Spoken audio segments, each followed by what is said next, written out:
Okay, so ang gagawin ko ngayon guys, dadiagnose natin. Gamit natin yung Ansel X700. So ito yung bago nating toys. Okay, so bagong toys. Ayan. So gawin natin, diagnose tayo. Ayan. Ano to Ford. So America to. Ford F. Ayan.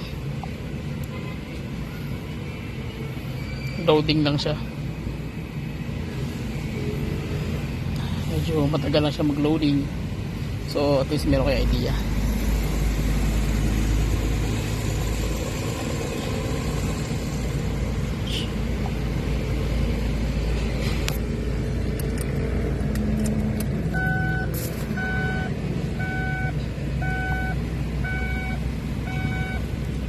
Focus.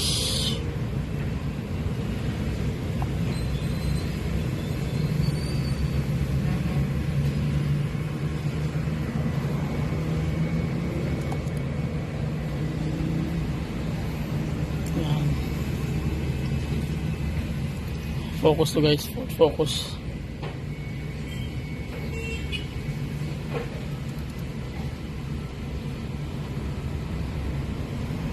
Medyo waiting lang, medyo mabagal lang siya. So okay, habang nagkano tayo guys, i-update ko lang kung ano yung magiging kakalabasan ng code. Okay.